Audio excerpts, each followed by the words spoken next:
Assalamualaikum warahmatullahi wabarakatuh. Salam sejahtera untuk kita semua.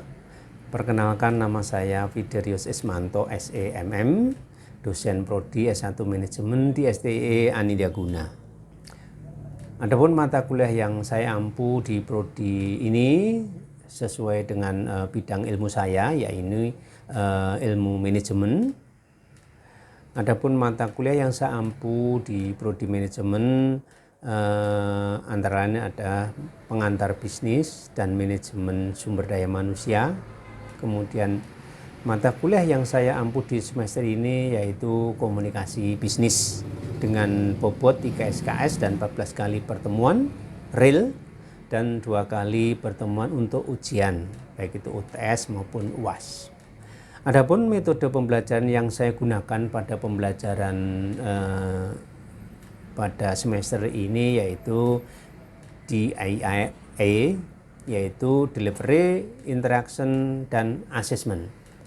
Sebelum saya menjelaskan deskripsi mata kuliah yang saya ampu, yaitu mata kuliah komunikasi bisnis, mata kuliah ini adalah mata kuliah wajib yang harus ditempuh oleh semua mahasiswa di Prodi S1 Manajemen STE Anindya-Guna. Adapun yang sudah lulus mata kuliah prasyarat antara lain yaitu mata kuliah pengantar bisnis. Komunikasi yang bisnis merupakan mata kuliah yang memberikan pembelajaran kepada mahasiswa agar mahasiswa pandai atau di dalam berkomunikasi, teknik negosiasi di dalam bisnis itu berhasil dengan baik. Yaitu adapun mata kuliah ini membahas berbagai hal yang berkaitan dengan komunikasi dalam bisnis, terkait berkomunikasi secara verbal maupun non-verbal, seperti teknik presentasi dalam rapat bisnis, kemudian penulisan laporan korespondensi bisnis, dan wawancara dalam bisnis yang sesuai dengan capaian mata kuliah, yakni mahasiswa memahami konsep komunikasi bisnis yang mencakup interpersonal, verbal, non-verbal, laporan bisnis, serta presentasi di dalam bisnis, serta meningkatkan kemampuan mahasiswa agar dapat berkomunikasi lebih efektif sehingga tujuan komunikasi bisnis itu tercapai dengan baik. Adapun mata kuliah ini membahas secara rinci tentang ruang lingkup komunikasi bisnis. Yang kedua, komunikasi interpersonal, komunikasi lintas budaya. Yang keempat, prinsip-prinsip dalam menulis pesan bisnis. Kemudian jenis-jenis pesan bisnis. Kemudian yang kelima, laporan bisnis. Yang keenam, presentasi proyek akhir. Setelah mengetahui deskripsi umum tentang mata kuliah, saya akan menjelaskan teknik pembelajaran yang menggunakan teknik yaitu DIA. Yang pertama, delivery, bagaimana mata kuliah ini dapat tersampaikan dan bisa diterima oleh mahasiswa dengan baik. Dengan tools buku dari Gardon, BW 2016, kemudian Business Communication, Edition, New York, McGraw-Hill, Education. Setelah itu saya menggunakan peta konsep pembelajaran. Hal ini berguna untuk memberikan pemahaman dasar kepada mahasiswa di setiap pertemuannya, dan saya juga memberikan metode contoh kasus terkait masalah-masalah komunikasi bisnis secara baik itu lokal, nasional, global. Lalu diskusi secara intensif bersama yang kita lakukan dengan mahasiswa, berinteraksi dengan baik. Kemudian yang kedua yaitu interaction. Untuk berinteraksi dengan mahasiswa saya menggunakan beberapa media, salah satunya yaitu Zoom Meeting, WA Group, Google Class, dan juga tatap muka secara langsung. Jika hal tersebut bersifat urgent, teknik yang ketiga yaitu asesmen. Dalam tahap ini menceritakan bagaimana saya memberikan evaluasi penilaian kepada mahasiswa terhadap prestasi selama mengikuti perkuliahan saya di semester ini. Dalam hal ini, pada awal pertemuan saya akan menjelaskan bobot penilaian terlebih dahulu, reward dan punishment dengan bobot kehadiran yaitu 10%, kuis 15%, tugas 20%, dan UTS 25%, serta ujian akhir semester itu yang paling besar yaitu 30%. Untuk reward, hanya akan diberikan kepada mahasiswa yang aktif dalam pembelajaran, mengikuti pembelajaran dengan aktif, penambahan nilai akan kita berikan sebagai reward kepada mahasiswa yang aktif dan mengikuti secara penuh. Sedangkan untuk punishment akan kita kenakan kepada mahasiswa yang datangnya itu terlambat, serta tidak mengumpulkan tugas-tugas yang kami berikan, sehingga mahasiswa akan kita berikan nilai atau pengurangan nilai karena pelanggaran. Hal ini saya terapkan agar mahasiswa dapat tetap disiplin dan memiliki komitmen tinggi dalam pembelajaran. Selanjutnya akan saya jelaskan proses pembelajaran mata kuliah komunikasi bisnis secara tatap muka. Saya kira itu penjelasan singkat tentang mata kuliah kami, mutiara saya yang saya ampu pada semester ini yaitu komunikasi bisnis. Terima kasih. Assalamualaikum warahmatullahi wabarakatuh. Selamat pagi dan salam sejahtera untuk kita semua. Perlu saya sampaikan bahwa saya akan menyampaikan mata kuliah hari ini, yaitu materi komunikasi bisnis, di mana sub materinya adalah untuk komunikasi lintas budaya. Jadi bahwa komunikasi lintas budaya itu penting karena apa? Karena pengen bisnis itu tentunya kan harus pengen berkembang untuk menjangkau antar wilayah, kemudian antar pulau, antar negara. Nah itu kan perlu diperlukan komunikasi bisnis yaitu lintas budaya. Materi utama bahwa kita perlu tahu pengertian komunikasi lintas budaya itu seperti apa sih. Jadi menurut Mitchell bahwa budaya adalah seperangkat nilai inti kepercayaan, pengetahuan, moral, hukum, dan perilaku yang disampaikan oleh individu dan masyarakat. Itu menurut Mitchell. Di mana bahwa budaya itu bisa dilihat dari sudut pandang nanti kepercayaan, kemudian dari sudut pandang pengetahuan, moral, sedangkan hukum dan perilaku itu juga nanti bisa dilihat ke sana.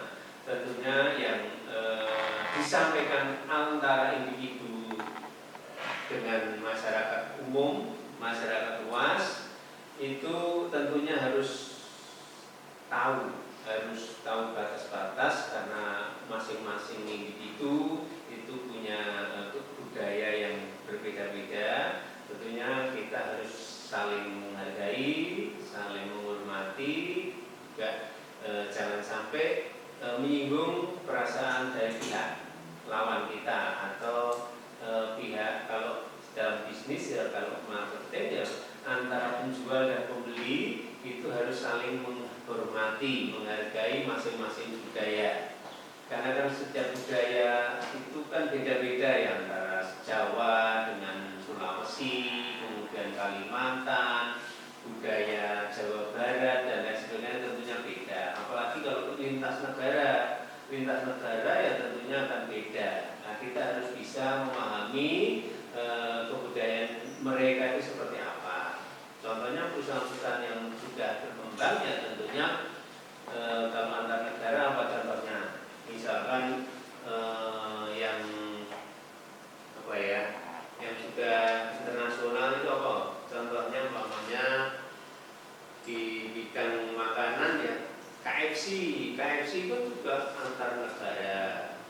kemudian media. Kalau media itu MNC itu juga udah lintas negara. Kemudian perusahaan-perusahaan yang sudah internasional itu antara apa? Kira-kira menurut jenengan yang sepengetahuan jenengan apa? Yang perusahaan-perusahaan yang sudah berkembang lintas negara, tentunya masing-masing juga harus mengikuti budaya dari negara-negara yang bersangkutan. Ya, contohnya ya tadi umpamanya kalau media ya MNC, kemudian yang perusahaan otomotif apa ya, otomotif kalau kenal mobil kendaraan yang sudah lintas negara,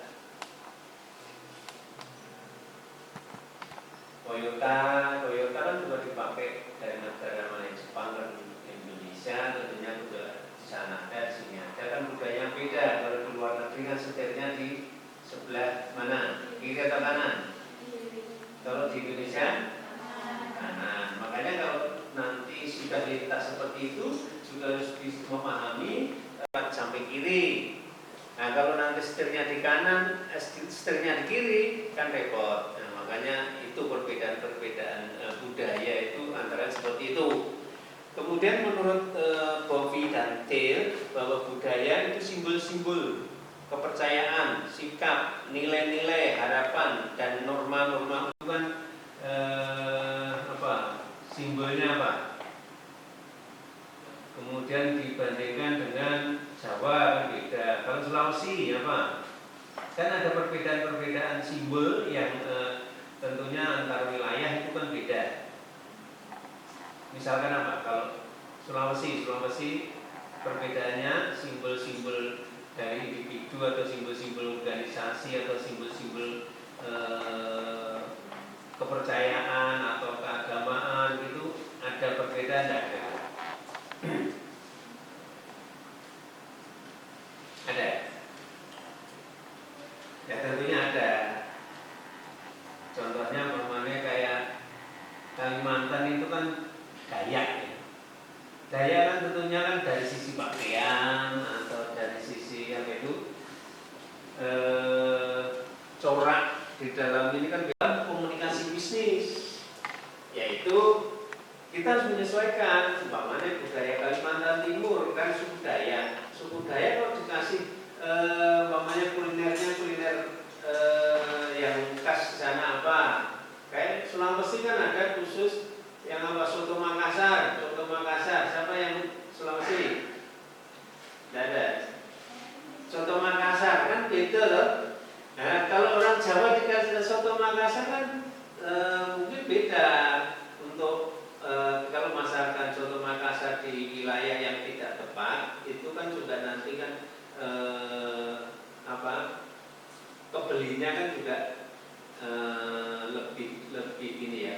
Kalau Mama Soto Makassar di Jawa kan karena peminatnya itu juga hanya orang-orang yang tahu tentang soto Makassar kan juga beda gitu. Lidahnya Jawa sama lidahnya Makassar kan beda gitu ya. Jadi itulah pengertian masalah budaya itu. Nilai-nilai itulah yang perlu diketahui bahwa nanti di dalam komunikasi bisnis antar budaya, antar wilayah itu tentunya harus menyesuaikan dengan budaya mereka. Bisa juga perbedaan bahasa itu juga berpengaruh. Yaitu saya kira pengertian budaya itu bisa dimengerti tidak? Bisa ya. Jadi antara pengertian budaya itu seperti itu, sehingga nanti di dalam bisnis pun komunikasi antar budaya itu sangat penting sekali, karena kita harus bisa memasarkan itu sesuai target yang kita inginkan. Itu bagaimana strateginya nanti gitu. Nah, itulah maksud dan tujuan kita, kenapa kita harus mempelajari komunikasi antar budaya ya, perbedaan budaya. Jadi dari sudut pandang yang berbeda-beda tentunya nanti akan mempengaruhi bagaimana cara strategi kita untuk menyampaikan produk kita kepada calon pembeli kita yang berbeda budayanya. Saya kira itu. Bisnis baik komunikasi verbal maupun non verbal dengan memperhatikan faktor-faktor budaya di suatu daerah, wilayah atau negara. Jadi apa yang saya jelaskan tadi, saya kira seperti itu, bahwa pengertian dari komunikasi bisnis lintas budaya itu antara lain contoh-contohnya seperti itu. Yaitu selain kalau untuk antar daerah itu antara nanti yang daerah yang Jawa, Kalimantan, Jawa Tengah dan Jawa Barat itu sudah beda. Itu kalau daerah. Kalau wilayah ya masing-masing kan punya wilayah, punya suku saja kan banyak macamnya di Indonesia gitu. Apalagi nanti kalau sudah lintas negara semakin banyak lagi, sehingga kita harus bagaimana menyusun strategi bisnis di dalam komunikasi nanti bisa nyampe pesan yang harus disampaikan kepada calon pembeli kita. Gitu ya. Jadi antara itu, kalau antar negara Indonesia dan negara mana? Amerika. Tentunya kan dari sisi lidah kan beda. Kita mau bisnis dengan Amerika, masyarakat Amerika. Budayanya sana kan dari sisi kuliner, makan saja kan sudah beda. Gitu. Kalau kita tuh jualan lodeh sayur, masalah makanan di Indonesia gitu. Nah itu adalah seperti itu. Tapi kalau orang kita disuguhi atau ditawari dengan makanan-makanan yang khasnya atau budayanya Barat kan tentunya kan juga beda gitu. Nah orang kita nanti dikasih ini pizza kalau tiap hari suruh makan pizza kan juga kadang ada yang bisa, ada yang enggak gitu, karena lidah kita memang beda gitu. Rasanya pun beda gitu. Nah itulah antar daerah, wilayah atau negara dari sisi budaya. Kalau kita akan mengembangkan usaha atau berbisnis dengan beda-beda budaya itu pengaruhnya ke sana ya. Bisa juga nanti komunikasinya mau seperti apa verbal atau non verbal gitu. Nah itu nanti bisa. Kalau nggak bisa komunikasi verbal ya pakai non verbal, bahasa isyarat gitu, karena kita tidak tahu bahasanya mereka gitu. Ya itu bisa menggunakan bahasa isyarat. Kalau makan ya ini itu udah tahu, tidak usah perlu pakai bahasanya sana gitu. Yaitu pengertian komunikasi bisnis lintas budaya antara lain seperti itu. Kemudian komponen budaya itu antara lain ada budaya material, kemudian kepercayaan, organisasi sosial atau lembaga sosial, kemudian estetika. Ya.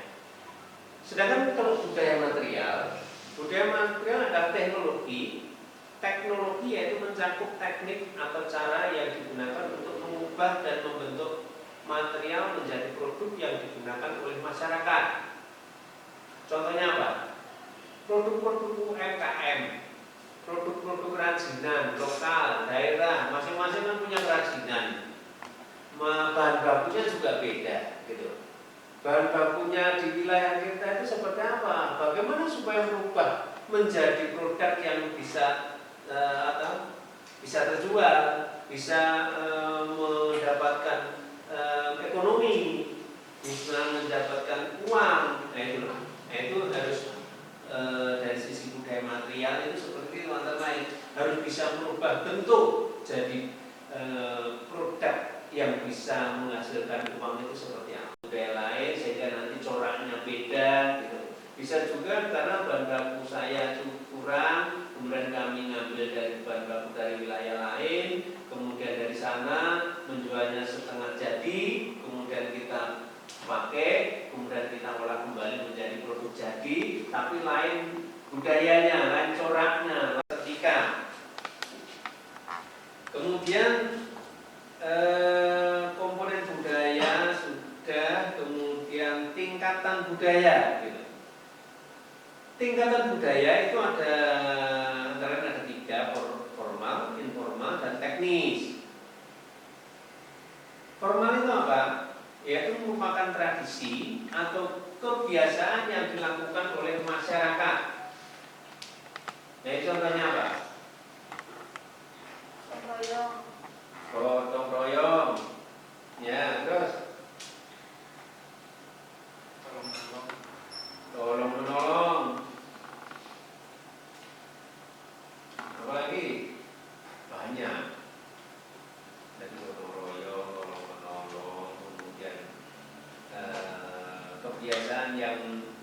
kebiasaan juga ada positif dan negatif.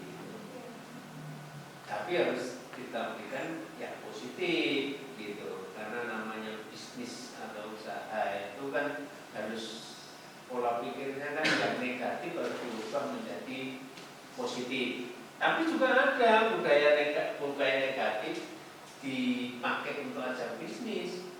Contohnya apa kalau yang negatif?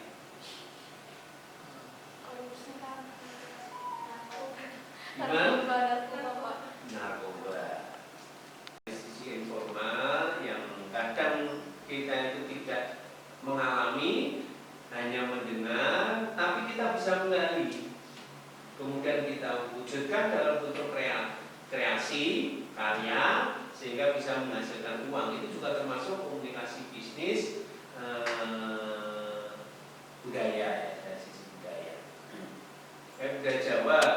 Budaya Jawa kan dulu kan sering kebaya budaya, sehingga saudara harus bisa memperkenalkan diri saudara dengan strategi yang ide-ide yang dimiliki supaya dikenal orang lain. Itu juga termasuk komunikasi bisnis, yaitu lintas budaya. Saya kira itu ya. Ada pertanyaan penjelasan saya tentang komunikasi bisnis lintas budaya, antara lain gambarannya seperti itu. Sudah jelas? Oke, saya kira itu. Kalau memang tidak ada pertanyaan untuk materi hari ini, saya tutup sampai di sini. Semoga apa yang saya sampaikan tadi bermanfaat bagi saudara mahasiswa semua. Dan tentunya apabila di dalam penyampaian saya tadi kurang jelas dan ada kata-kata yang tidak pas, ya tentunya harus dimaafkan. Saya kira itu ya. Saya kira itu. Terima kasih. Wassalamualaikum warahmatullahi wabarakatuh. Waalaikumsalam. Oke, saya kira sampai di sini. Terima kasih.